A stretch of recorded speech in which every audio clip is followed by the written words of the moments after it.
Today I'm here to admit what I was ashamed of since my childhood. I'm finally ready to talk about it. But first, man, it's probably light false or just not your size of clothes, but you're really chubby. And you, my dear, your cheeks are so fluffy. I like to tease them all day. You remind me of my hamster. And you. It's honestly just my friendly advice. But never wear jeans again. Your size seems to be fat in them.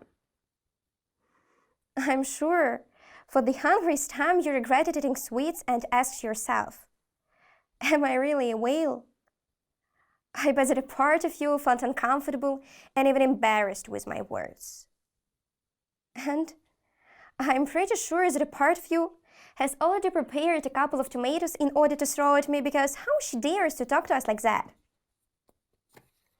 Okay, guys, don't be mad at me. I didn't really mean to offend you. Stereotypes, which force us to change if we aren't 90, 60, 90, and restrictions like eat fruits instead of sweets, or last meal at 6 p.m., in reality, will never lead you to a perfect body. Okay, I'm probably lying saying they won't help. They will. But what's the price? Believe me, it's really high. Unfortunately, I realize it so late. That's it. That's what I'm willing to confess today. Confess that since my childhood I've been a victim. A victim of people's opinion, extra weight, wrong eating habits, and the constant thoughts that I'm worse, fatter, and less beautiful than others. Don't you think it was too much to handle for a 12-year-old girl who decided to live her life? The question to all parents listening to me right now: what did your kids eat today? And in which quantity? I wish someone asked my parents the same when they were responsible for my meals. If that happened, I wouldn't be even here right now telling about my struggles.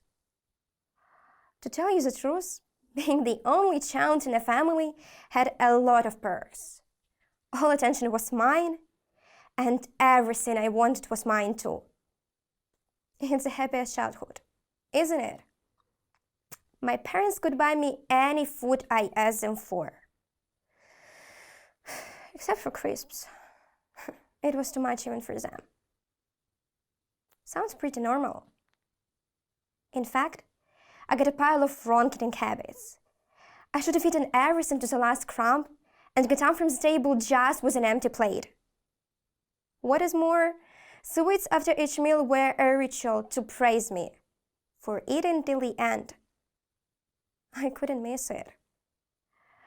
I don't want to blame my parents for that, but in reality, that's their fault that my relationship with food became so close and even obsessive.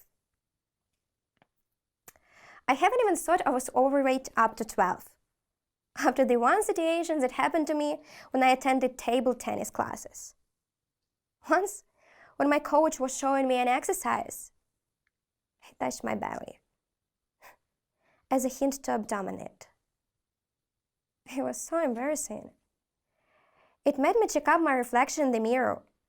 My stomach bulged, my thighs were big, second cheeks said hello to everybody. And cheeks were really fluffy, just like hamsters. Probably they were cute, so I did nothing. I started visiting dance classes at school. Our teachers there never praised me. I said not because I was a bad dancer, but because I was a little bit fat in comparison with other girls. The final straw of the medical examination was the doctor's verdict: you must lose 5 kilos. Not the best words for girls, right? Since then, the thought that I should be thinner possessed my mind, and I started searching for advice on. That's how I decided to follow the doctor's advice. Right now, it sounds like nonsense, but then I believed in it. Actually, The first time in my life I'm happy that I'm lazy and have no willpower, because I forgot about that idea just in a day. Then, exclusion of sweets was the best idea. I set up a punishment for breaking the rule of not eating candy, a couple of easy exercises like squatting or push-ups. How long it lasted? Sport isn't mine. Besides, my father also tried to lose weight, so he considered himself as a fitness trainer, thus decided to write me a meal plan.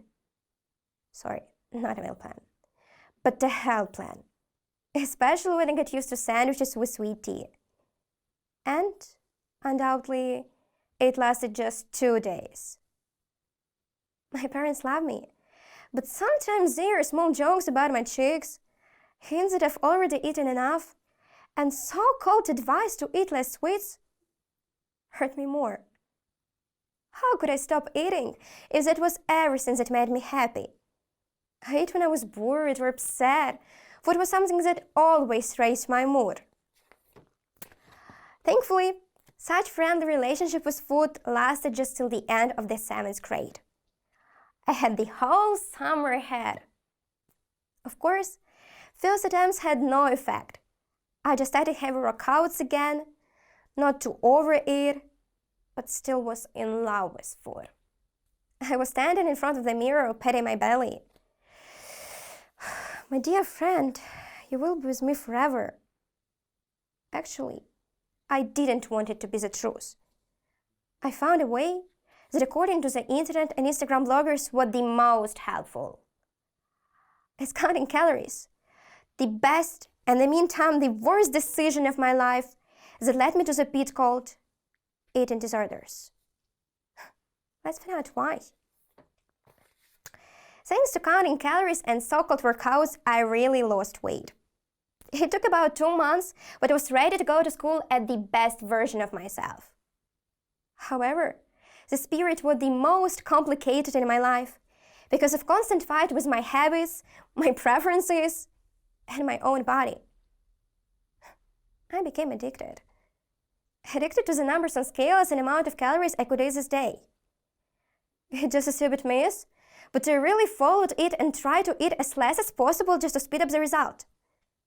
Thanks, I had enough brain not to reduce the amount of calories lower than 1000. Then, my hair and nails would definitely say to me, bye. The result of my 2 months counting calories journey is 50 kilos, small face, thin body, and as a bonus, fear of food. Yeah, that's right. I was afraid I would be fat again and all my work would just in vain. However, when school began, I gave up on counting calories and so-called workouts because of busy timetable. Thus gained a few kilos again. I look good and the same, but not for myself. I started my journey again, lost these kilos, and a little bit later got them back. I felt so bad that I was willing to do whatever it takes just to get rid of these extra kilos. I'm not ashamed to admit it. I even wanted to do that with the help of deliberate vomiting. But thankfully, I was a coward to do that. During the whole spring quarantine, I was counting calories, I tried different ways, and the new result, I lost my periods. At first, I didn't even understand the reason, until the doctor explained to me that it happened because of my obsession with losing weight, and I could not be able to have children in the future. The consequences could be even worse. Actually, I started eating more fats for my women's health, but this sort of continuing losing weight didn't want to leave me. However, the problem wasn't in food. The problem was in my mind. Therefore, I unconsciously created my own restrictions and eating rules. I had to eat just 3 times a day and just certain food. I guess it wasn't life. It was just existence. Does anybody want the same life? Does anybody want to live in a constant fear of eating something junk and unhealthy? Does anybody want to count calories their entire life just to be skinny? I doubt that. By the way, dear parents, do you want your kids to live, suffer, and struggle like that?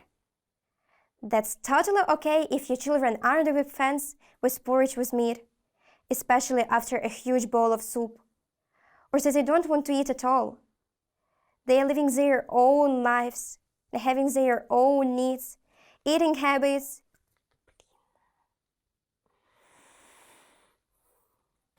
Does anybody want the same life? Does anybody want the same life? Does anybody want to live in a constant fear of eating something junk and unhealthy? Does anybody want to count calories their entire life just to be skinny? I doubt that. By the way, dear parents, do you want your kids to live, suffer, and struggle like that? That's totally okay if your children aren't big fans of porridge with meat, especially after a huge bowl of soup, or they don't want to eat at all. They are living their own lives and having their own needs, eating habits and food preferences that differ from yours. They don't need the same amount of food like you do, so never force them to eat more. Your favorite blackmail, like you won't get sweets till you finish your meal, will lead to overeating. As a result, your excessive love will be the reason for their complexes, fears, and insecurity. I'm pretty sure that they won't say thank you for that. But what to do if you're already a victim of extra weight and have no hope for a good life? The best thing to do is to learn how to define real physical hunger from the emotional one. What does it mean? Okay. I'm definitely sure that most of you, at least once in your life, had a moment like that. You're talking to your teacher or boss about an important project, or having fun with a group of your friends, or just simply standing near the person you like and... That's it. That's physical hunger. However, in some cases, it still can be confused with the emotional hunger, an impulsive desire to eat something. Imagine, you had a meal and satisfied your hunger. You went to the supermarket and you saw your favorite ice cream that you haven't eaten for a long time. You remember eating it with your dog when you were a kid, so you bought and ate it without real hunger. Of course, nothing but happened, and that was all just in memory of Teddy, but still, if you do that regularly, it can become a real problem. Try not to eat immediately. Wait 15-20 minutes. If you aren't hungry anymore, it was just the emotional hunger. Feel your body and listen to its needs. Forget about losing weight. I know it sounds weird, but it's the right thing to do. When you don't set yourself a goal to lose weight and just simply follow your body's demands, you unconsciously become thinner. What's this? Actually, it's conscious nutrition. What does it mean? It's pretty simple. It's a way of life when you consciously choose natural, full of vitamins and healthy nutritious food instead of food with huge amount of sugar and palm oil. You should realize that your body isn't a rubbish bin, but a precious thing that should be protected and treated like a diamond. It doesn't require you to forget about fat burgers or sweet cakes. And of course, you shouldn't eat just fruits and vegetables. You can give your body what it truly needs. How you benefit? You get a meal plan according to your real biological needs. Your hormones are okay, excess fluid and cellulite go away, and your skin becomes better. Conscious nutrition is all about a harmony with your body and clear relationship with food. Food isn't your enemy, and it's definitely not your friend. It's not your entertainment when you're bored, not your shield when you're scared or stressed out, and of course, not your consolation when you're upset or even broken. It doesn't control your life, and it's not the best thing you have. It's just a tool that we need to use in order to survive. In a nutshell, It would be a lie to say that I completely get rid of all restrictions and prejudice about my appearance. I still have days when I don't like my body, but I also have ones when I adore and love it. Follow me. I promise it would be a complicated and rough journey, but still worth it. It will help you to understand one little thing and remember it till your final breath. You're special. Yeah, you and even you. There is nobody like you on this entire planet. So don't spoil this uniqueness pretending to be someone else. You shouldn't change, lose weight, become thinner for someone or because of someone. You all have your own choice. And do all this stuff just for yourself. Your life doesn't depend on food, calories, and numbers on scale. It doesn't matter if you weigh 150 or 70 kilos. The main point is how you feel. I want to live a meaningful, bright, amazing, and the main point, free life. Don't you want the same? Thank you.